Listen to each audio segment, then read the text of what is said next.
नवसूर्य news मध्ये आपले स्वागत आहे। आम्ही तुमच्यासाठी घेऊन येतो ताज्या घडामोडी, सत्याची जाण आणि तुमच्या जवळच्या परिसरातील खास बातमी। सबस्क्राइब करा आणि बेल आयकॉन दाबायला विसरू नका। नवसूर्य न्यूज, आपल्या हक्काचे व्यासपीठ।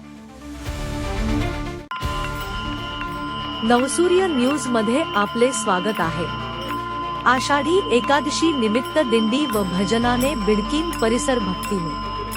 पैठण तालुक्यातील बिडकीन येथे आषाढी एकादशी निमित्त बिडकीन येथील ऐतिहासिक पुरातन काळातील विठ्ठल रुक्मिणी मंदिर आहे व या मंदिराला लाइटिंगने सजवून येथे दरवर्षी प्रमाणे कार्यक्रम आयोजित करण्यात येतो व ही जुनी परंपरा आजपर्यंत कायम आहे। येथे 1.5 दिवसाचा सप्ताह तसेच गावातून संध्याकाळी मृदंग व टाळच्या गजरात दिंडी काढण्यात आली। त्यानंतर अभंग गायन व भजनाचा कार्यक्रम आयोजित करण्यात आला। तसेच शनिवारी आषाढी एकादशी रोजी विठ्ठल रुक्मिणी मंदिरात अभिषेक, पूजा, महाआरती, भजन व संध्याकाळी दिंडी काढण्यात आली होती। अशा प्रकारे आषाढी एकादशी निमित्ताने विठ्ठल रुक्मिणी मंदिर येथे विविध धार्मिक कार्यक्रम आयोजित केले जाते। तसेच मंदिरात भाविक दर्शनासाठी बिडकीन व परिसरातून येतात। यावेळी विठ्ठल रुक्मिणी मंदिराचे पुजारी दिलीप जोशी, बंडू खराडकर, आसाराम सरजे, राजू शिंदे, दिगंबर सरजे तसेच सावता भजनी मंडळी व सर्व भाविक भक्त यांची मोठ्या प्रमाणात उपस्थिती होती। नवसूर्य न्यूज नेटवर्क साठी बिडकीन पैठण।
नवनवीन ताज्या बातम्यांसाठी सबस्क्राइब करा, व्हिडिओला लाईक करा, शेअर करा आणि आपल्या प्रतिक्रिया कमेंट बॉक्स मध्ये नक्की द्या। पुन्हा भेटूया लवकरच। नवसूर्य न्यूज, आपल्या हक्काचे व्यासपीठ।